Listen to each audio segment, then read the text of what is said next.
Olá, somos da Igreja Evangélica Convenção Internacional Ministério Europa no Brasil, cujo presidente é o pastor José Antônio de Castro.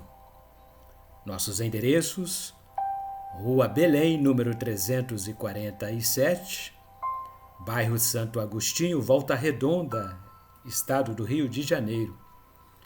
E brevemente estaremos inaugurando mais um novo templo e oportunamente estaremos trazendo o endereço para vocês.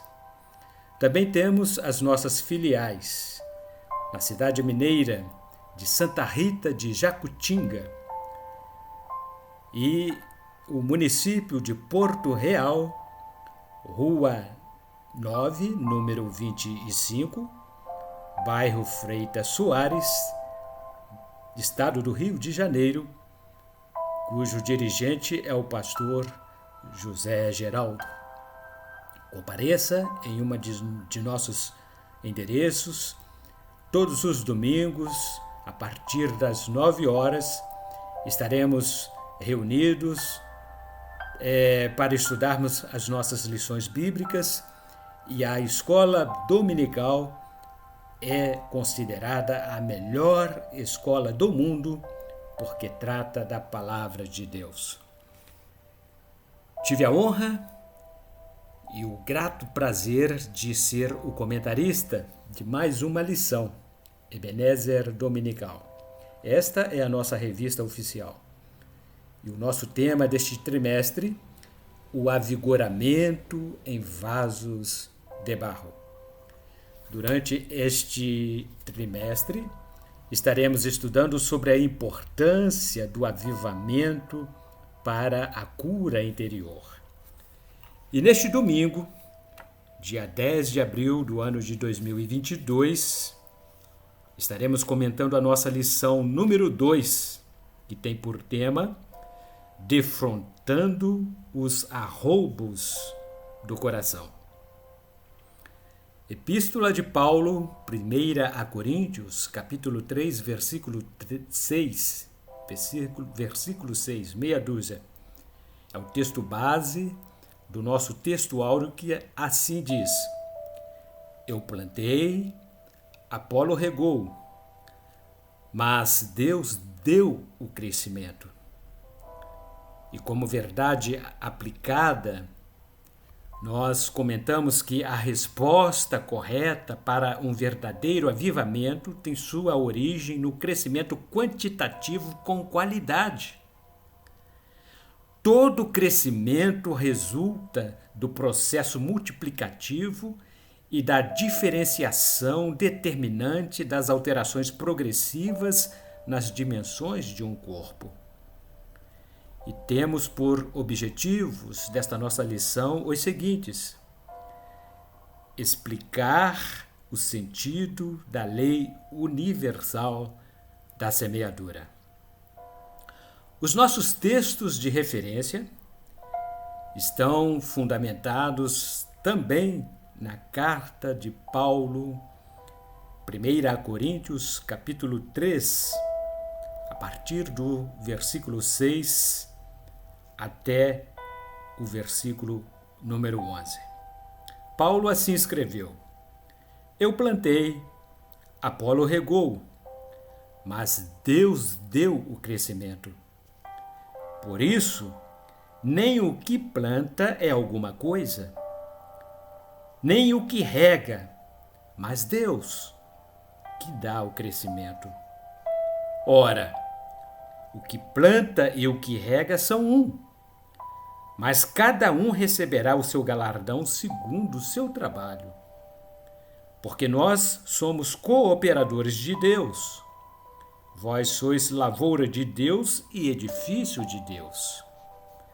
Segundo a graça de Deus que me foi dada, pus eu, como sábio arquiteto, o fundamento, e outro edifica sobre ele. Mas veja cada um como edifica sobre ele. Porque ninguém pode pôr outro fundamento além do que já está posto, o qual é Jesus Cristo. E a nossa introdução diz assim: o crescimento possui os dois lados das extremidades que podem ser positivo ou negativo. Quando a igreja preocupa-se em crescer apenas quantitativamente, não se importando com a qualidade, o crescimento pode tornar-se uma fábrica de problemas. Os frutos são produzidos de acordo com a espécie da árvore. Trata-se de uma lei universal instituída por Deus. E disse Deus: produz a terra erva verde, erva que dê semente, árvore frutífera que dê fruto segundo a sua espécie, cuja semente está nela sobre a terra. E assim foi.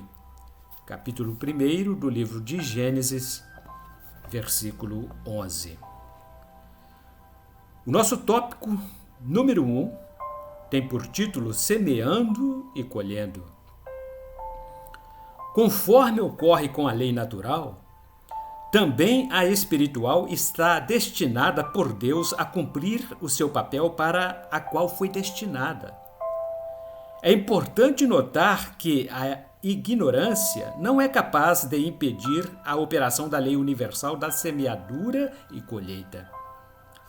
Ainda que alguém desconheça a lei da gravidade e pule de uma janela do 10º andar, mesmo assim, cairá e se espatifará no solo, ocorrendo, então, um caso de destruição por ausência de conhecimento de causa.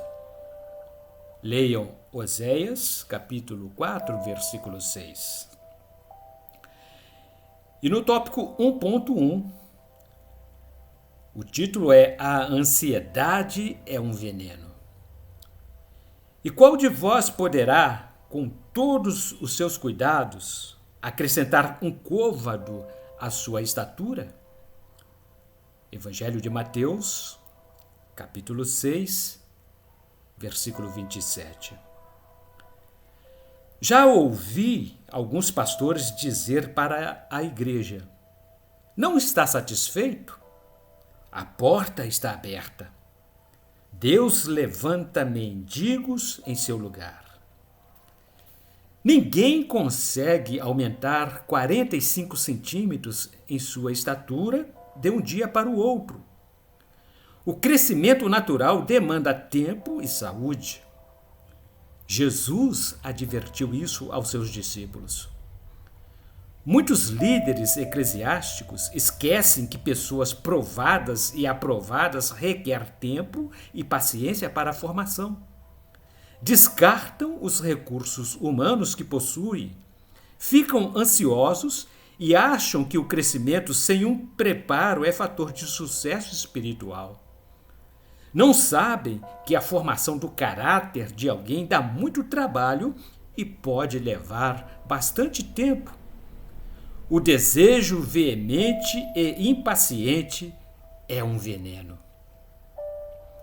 E no tópico 1.2, falaremos sobre o sucesso, que pode ser o inimigo. Muitos são tentados pela maneira como analisam determinada situação, sob certo ponto de vista em específico. O grande inimigo de um líder eclesiástico pode estar travestido com o disfarce do sucesso. O sucesso pode representar uma situação que esconde muitos perigos. Alguns pecados que encantam o indivíduo podem estar escondidos por trás do sucesso, tais como o sentimento de altivez, a insubmissão em nome da independência, o complexo de superioridade, o autoritarismo, a ansiedade impaciente e a jactância. Tópico 1.3. O sucesso megalomaníaco. Ninguém constrói uma obra iniciando-se pelo telhado. Qualquer construção começa removendo-se a terra.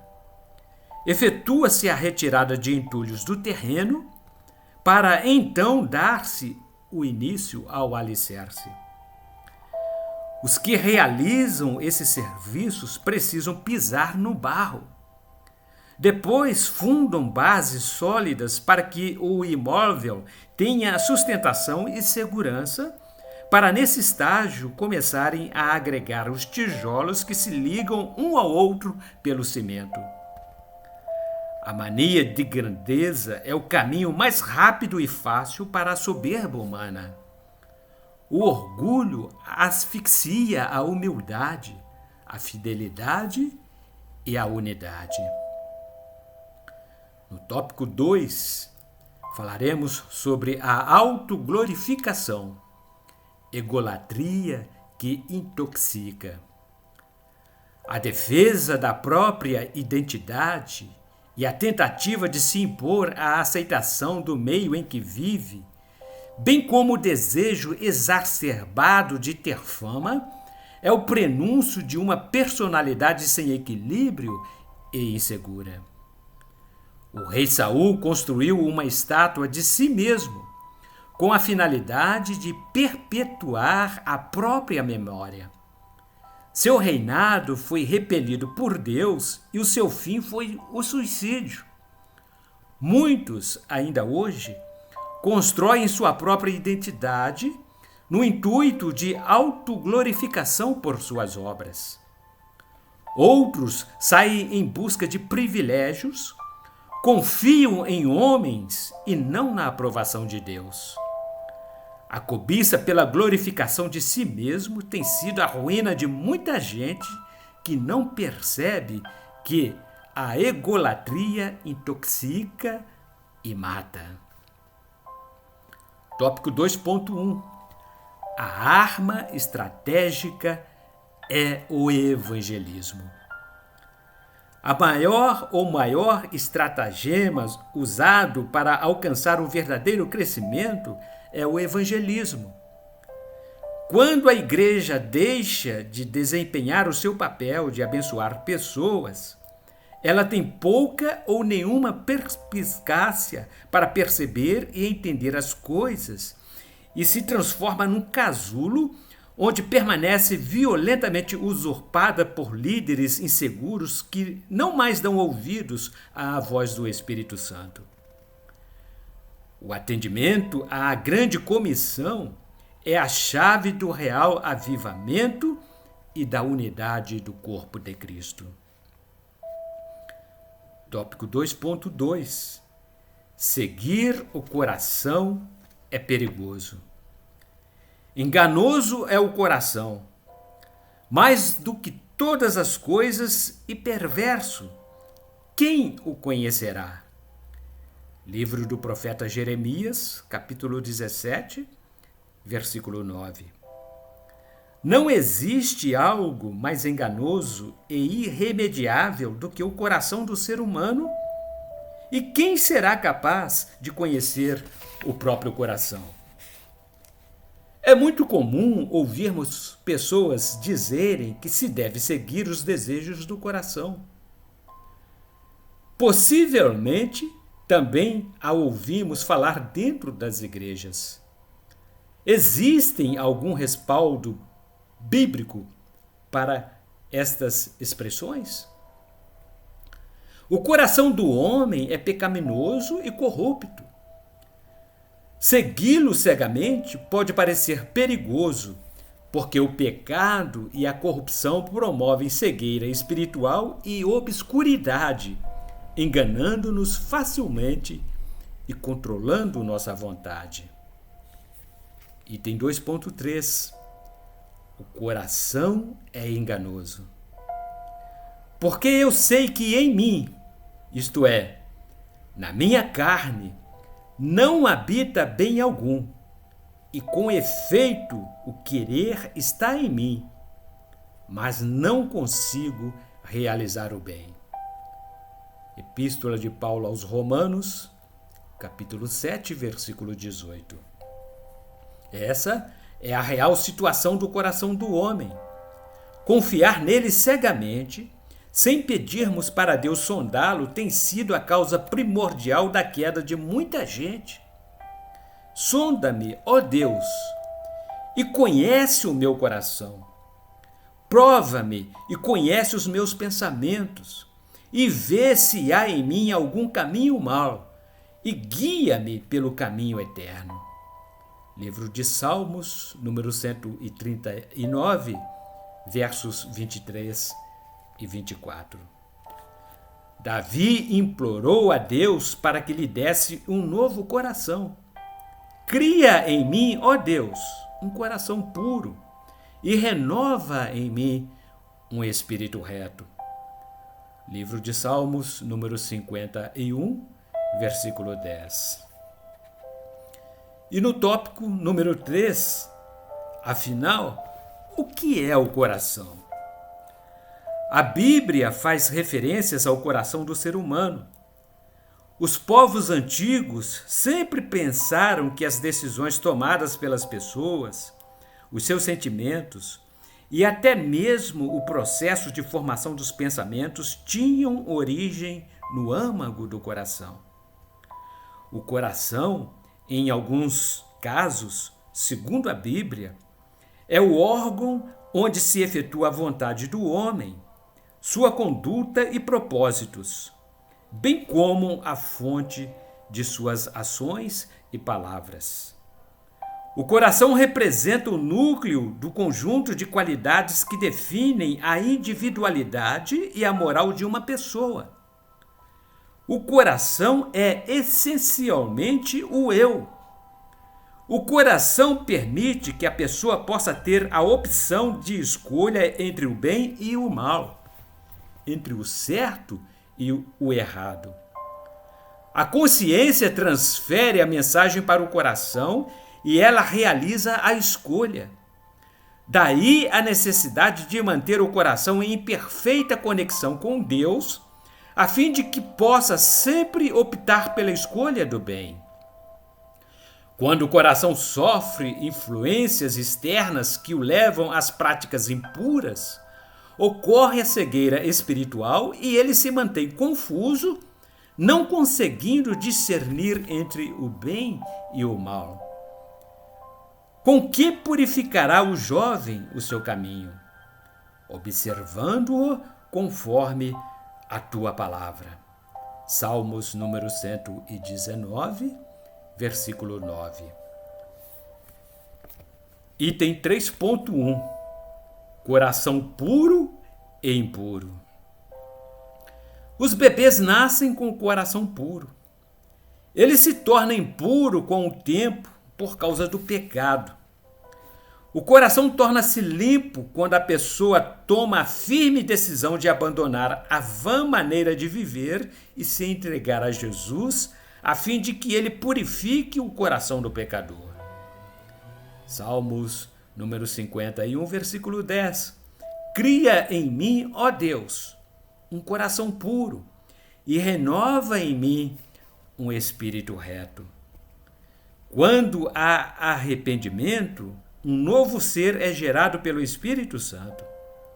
Isso significa tomada de novas atitudes, nova maneira de viver e nova vontade. Cria-se a vontade de sempre escolher o bem, procurando estar no centro da vontade de Deus. O coração renovado agrada a Deus. Por isso, constantemente, a pessoa deve lutar para manter purificado o coração.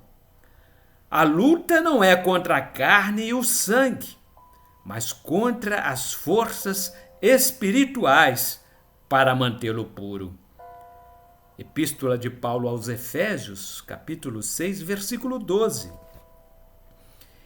E o tema do item 3.2, o dever de guardar o coração.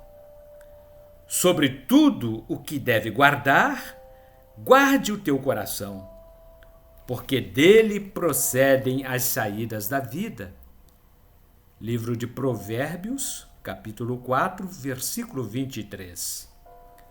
Salomão advertiu para se fazer o máximo a fim de manter o coração puro, Porque do coração procedem os maus pensamentos, mortes, adultérios, prostituição, furtos, falsos testemunhos e blasfêmias.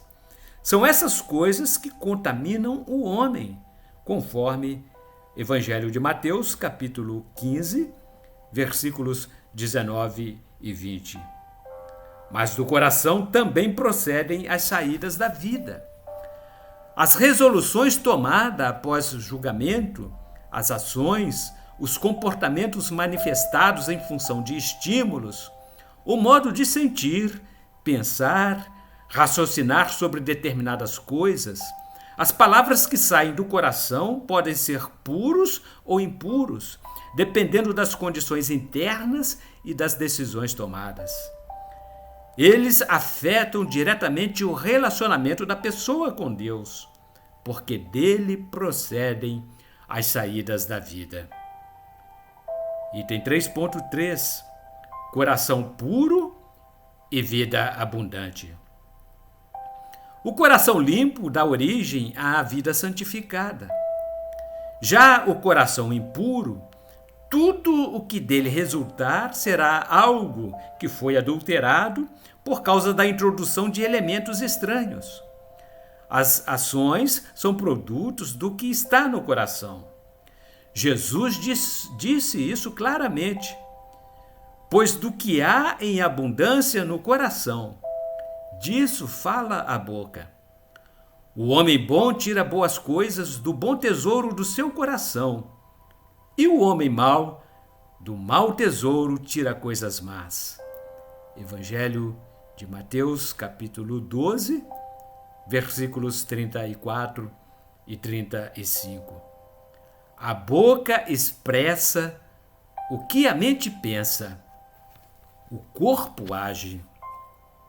E concluindo, é por isso que se diz com ênfase no livro de Provérbios: mantenha seu coração com toda a diligência, porque das coisas que estão alojadas no coração é que procedem a vida.